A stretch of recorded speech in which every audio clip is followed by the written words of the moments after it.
Baik teman-teman, kali ini kita akan belajar tentang fungsi.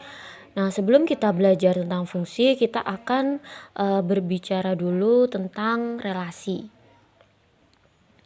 Oke, relasi. Jadi di sini ada himpunan A, di sini ada himpunan B. Nah, relasi itu menghubungkan dari A ke B. A ini dinamakan daerah asal karena relasinya itu berasal dari sini atau disebut domain. Sedangkan B itu adalah daerah kawan karena tujuannya ada di sini. Daerah kawan disebut juga kodomain. Sedangkan range itu adalah daerah hasil. Range itu ada di kodomain. Jadi kalau seperti ini contohnya, kodomainnya adalah himpunan B yang anggotanya B1, B2, B3, B4, B5. Untuk range itu adalah anggota kodomain yang punya anggota. Nah, ini kan punya anggota nih, ada pasangannya. Ini ada pasangan, ini ada pasangan, ini ada pasangan. Nah, jadi range-nya kalau contohnya di sini adalah himpunan. Himpunan tuh jadi tandanya gini ya, kurung kurawal B1, B2, B3 dan B5 itu adalah range-nya. B4 ini nggak ikut range, nggak termasuk range karena dia nggak punya pasangan gitu ya teman-teman. Jadi ada domain daerah asal, ada kodomain daerah kawan, ada range daerah hasil. Daerah hasil itu ada di kodomain yang punya pasangan. Dan relasi, kalau kita berbicara relasi itu kan artinya hubungan. Nah, jadi relasi itu sembarang hubungan. Entah seperti ini saya contohkan begini. Atau misalkan A1 ini ke B1, B2, B3, B4, B5, terserah pokoknya ada hubungannya gitu. Itu namanya relasi. Nah, jadi relasi pada contoh tersebut adalah berarti himpunan A1 dipasangkan dengan B1, kemudian A2 dipasangkan dengan B3, kemudian A3 dipasangkan dengan B2, selanjutnya A4 dipasangkan dengan B2, dan A4 juga ternyata punya 2 pasang dengan B5 seperti itu. Jadi ini adalah relasinya gitu ya teman-teman. Kemudian fungsi. Nah, fungsi itu sebenarnya adalah relasi tapi yang punya aturan. Aturannya ada 2, harus setia dan gak boleh jomblo. Nah, gimana tuh? Jadi fungsi itu anggota domain, jadi yang dilihat itu anggota domainnya. Anggota domainnya itu harus setia dan gak boleh jomblo. Jadi dia harus punya pasangan. Setiap anggota domain itu harus punya pasangan. Misalkan A4 ini gak ada pasangan, itu berarti bukan dikatakan fungsi. Nah, jadi harus punya pasangan dan harus setia, artinya harus punya satu. Gak boleh dia nyabang, itu gak boleh gitu ya. Jadi kali ini kita belajar dari fungsi, bagaimana kita menjalankan suatu hubungan, kita belajar dari fungsi, jangan belajar dari relasi gitu ya yang sembarang hubungan, tapi kita belajar dari fungsi, yaitu nggak boleh jomblo dan harus setia gitu. Jadi harus setia nih. A1 pasangannya ya B1, A2 pasangannya ya B1, ya cuma satu gitu, terserah. A3 pasangannya B3, A4 pasangannya B2. Bu, ini B1 punya 2 pasang nih, punya pasangan A1 sama A2. Ya nggak masalah, karena yang kita lihat adalah domainnya saja gitu. Kalau dia mau nggak setia ya sudah, itu bukan urusan kita. Yang penting yang ada di sini nih harus setia gitu ya. Nah, itu. Jadi yang kita lihat adalah anggota domain. Oke, selanjutnya contoh fungsi di sini kita lihat 1 dipasangkan dengan 2, 2 dipasangkan dengan 5. Jadi ini yang depan itu adalah anggota domain, yang belakang adalah anggota kodomain dan seterusnya. Jadi 1 dipasangkan dengan 2, 1 enggak ada lagi pasangannya. Oke, berarti benar. 2 dipasangkan ke 5. Dia cuma punya 1 pasang yaitu 5, benar. 3 dipasangkan ke 4 cuma punya 1 pasang yaitu 4, dan 4 cuma punya 1 pasang yaitu 1. Jadi kalau ini dibuatkan himpunan seperti itu, maka domainnya adalah anggota 1, 2, 3, dan 4. Sedangkan kodomainnya yang belakang 2, 5, kemudian 4, dan terakhir 1. Kemudian dipasangkan deh. Bu, apa harus lurus-lurus seperti ini? Nggak harus, boleh juga seperti ini gitu ya. Kemudian, nah yang contoh yang kedua ini bukan fungsi. Kenapa? Karena kita lihat 1 itu punya 2 pasang. 1 mempunyai pasangan yaitu 1 dan 1 juga punya pasangan yaitu 2. Nah, ini enggak setia, nggak boleh ya. Berarti ini bukan fungsi gitu.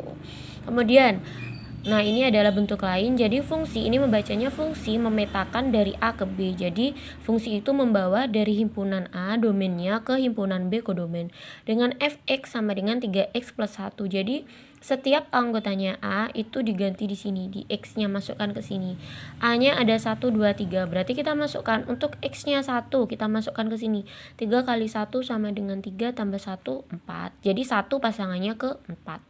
Kemudian untuk anggota A2, kita masukkan di sini. 3 kali 2 sama dengan 6 tambah 1, 7. Maka 2 pasangannya 7. Kemudian yang 3 kali 3, 9 tambah 1, 10. Jadi 3 pasangannya 10 gitu ya. Oke, selanjutnya jenis-jenis fungsi. Sebenarnya ini ada beberapa ya, cuma saya tuliskan hanya 3. Hanya 2. Tapi untuk nomor 2 ada beberapa yang lain. Nah, yang pertama fungsi konstan. Fungsi konstan itu jadi kita lihat konstan artinya tetap. Jadi nilainya itu tetap 7. Jadi dia berapapun nilai x-nya itu nilainya tetap yaitu 7. Misalkan fx sama dengan 10. Nah, jadi grafiknya seperti ini. Untuk x-nya berapapun, ini ingat kembali yang bawah, yang horizontal adalah sumbu x, yang vertikal adalah sumbu y. Nah, jadi untuk x berapapun, nilainya itu tetap 7 gitu. Itu namanya fungsi konstan. Kemudian ada fungsi polinomial. Nah, bentuknya seperti ini. Dia nggak konstan lagi. Dia itu ada x, variabel x kuadrat, sampai x pangkat n. Nah, kalau dia itu sampai sini, jadi kalau sampai sini aja, A0 plus A1 X itu namanya fungsi linier. Jadi linier itu X-nya pangkat 1. Ini kan sebenarnya X pangkat 1.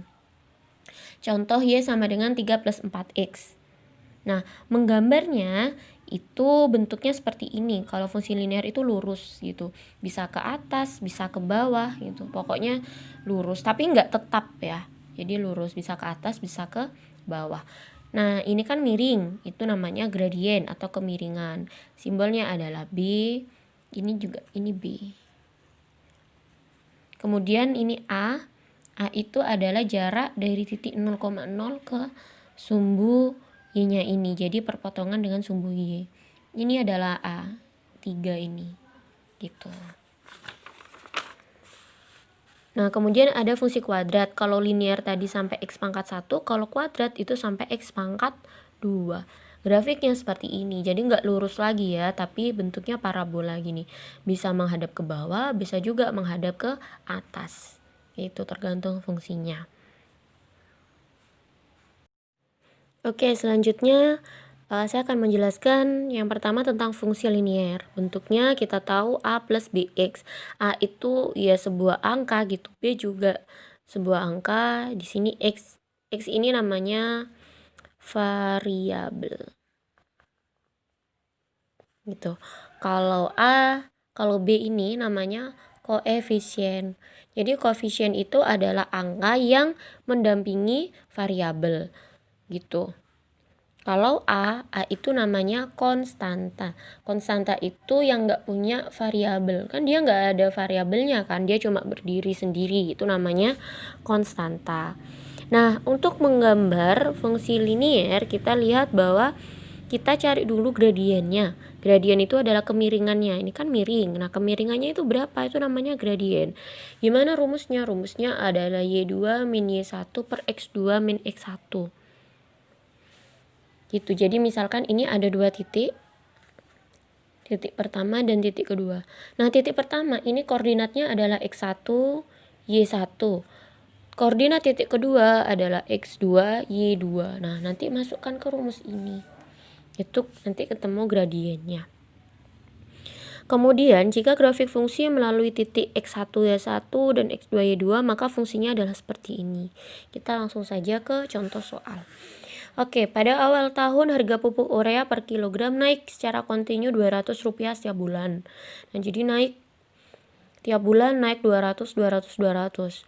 Pada bulan November, harga pupuk urea per kilogram itu 6.400. Nyatakan harga 1 kilogram pupuk urea sebagai fungsi waktu. Nah, jadi kita lihat dulu. Saat X11, X itu kan artinya urutan bulannya. November itu kan bulan ke-11. Maka saat X-nya 11, Y-nya itu adalah harganya itu 6.400. Kemudian kita cari titik yang kedua. Tadi kan di sini syaratnya harus ada 2 titik ya. Oke, misalkan kita cari X10. Terserah kalau mau 12 boleh. 5, 7 boleh, terserah. Kenapa saya ambil 10? Karena kan tinggal dikurangi 1. Saat X-nya 10, maka harga pupuknya kan tadi naik 200. Kalau sebelumnya berarti kan turun 200. Jadi dikurangi 200, 6.200. Nah, ini sudah ada titik X1, Y1, X2. Kalau di sini saya pakai X1, Y1-nya yang ini, X2, Y2. Ini terserah ya. Boleh ini X1, Y1 atau ini X2, Y2 boleh. Yang penting harus konsisten. Kemudian kita masukkan ke rumus ini. Nah, jadi Y-nya tetap min Y1 6.200 per Y2 min Y1. 6.400 dikurangi 6.200 sama dengan 200 sama dengan X min X1 10 per X2 min X1 11 dikurangi 10. Kita tulis Y min 6.200 per 200 sama dengan X min 10 per 1. Kemudian kita kalikan silang. Y min 6.200 kalikan 1 tetap. Kemudian 200 kalikan X, 200X. 200 kali min 10 sama dengan min 2.000.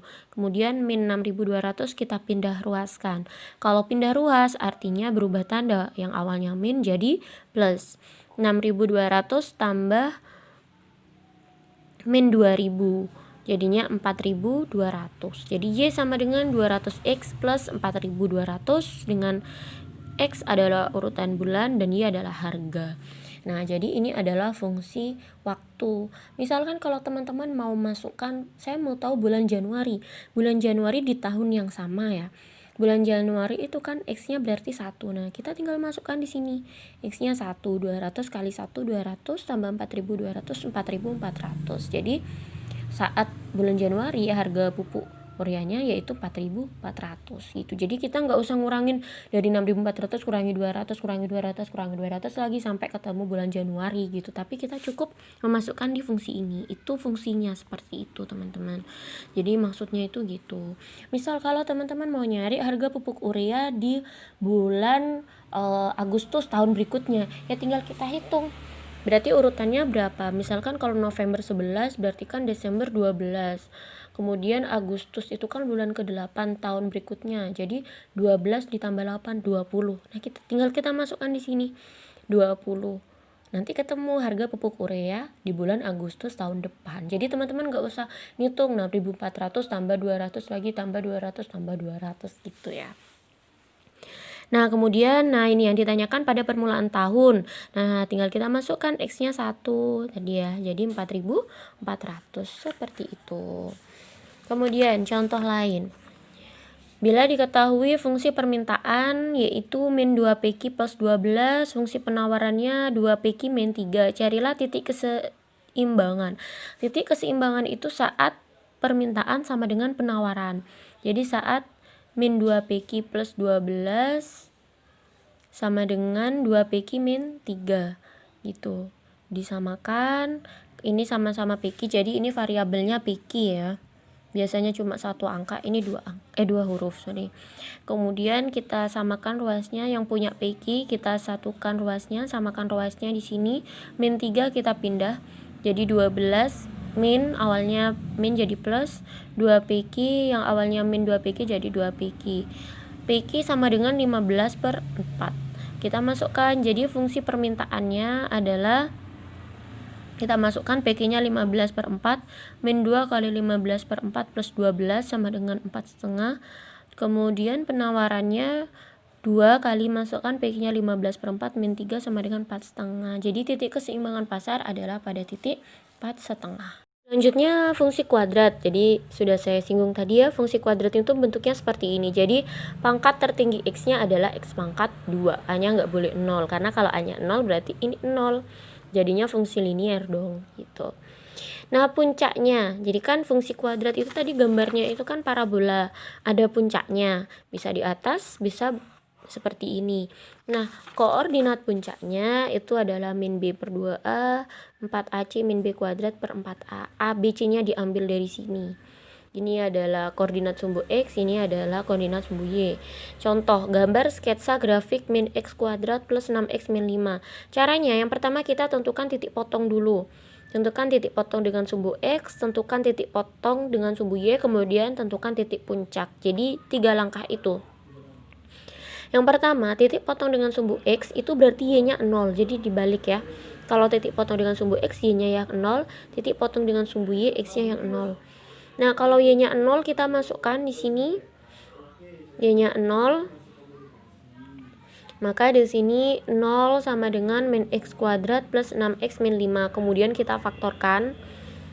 Kita ingat lagi, faktorkan itu nanti akan saya bahas di pertemuan selanjutnya. Jadi min X kali X itu kan min X kuadrat, min X kali min 5. Jadi mengalikannya seperti ini ya. Min X kali X min X kuadrat, min X kali min 5, 5X, 1 plus X, 1X, 5X tambah 1X, 6X, 1 kali min 5, min 5. Itu. Jadi ini diuraikan, bisa difaktorkan seperti ini. Nah, ini sama dengan 0, artinya ini yang 0 atau yang belakang yang 0. Kalau yang depan yang 0 berarti min X sama dengan min 1, artinya X sama dengan 1, X sama dengan 5 kalau yang belakang ini 0. Jadi titik potong dengan sumbu X 1,0 dan 5,0. Kan X, Y, X-nya 1, Y-nya 0, X-nya 5, Y-nya 0. Kemudian titik potong dengan sumbu Y artinya X-nya 0. Masukkan ke sini. Kalau X-nya 0 berarti 0 kuadrat 0. 6 kali 0, 0. 0, 0 min 5. Berarti Y-nya adalah min 5. Jadi titiknya adalah 0, min 5. Kemudian tentukan titik puncak. Kita tinggal masukkan ini. B-nya ini adalah A. Berarti dari sini A-nya adalah ini ya. A itu kan yang mendampingi X kuadrat. Berarti min 1. B-nya adalah yang mendampingi X. Berarti 6. C-nya adalah yang paling belakang yang nggak punya variabel yaitu min 5. Udah kita masukkan ke sini. Min B berarti min 6 per 2A. Kita masukkan di sini ketemu 3,4. Nah, terakhir kita tinggal masukkan saja 1,0, 5,0. Kita bentuk grafiknya. 1,0 itu ini. Ingat lagi ini adalah sumbu X, ini adalah sumbu Y. 1,0 artinya X-nya itu 1, maka di sini Y-nya itu adalah 0. D0 adalah ini, maka di sini 5,0 berarti di sini. Kemudian 3,4 berarti X-nya 3, Y-nya 4. Y4 itu adalah ini. Kemudian kita sambungkan gini. Nah, maka di sini sudah kita gambarkan gitu. Oh, ternyata dia menghadap ke bawah. Seperti itu teman-teman untuk menggambar fungsi kuadrat.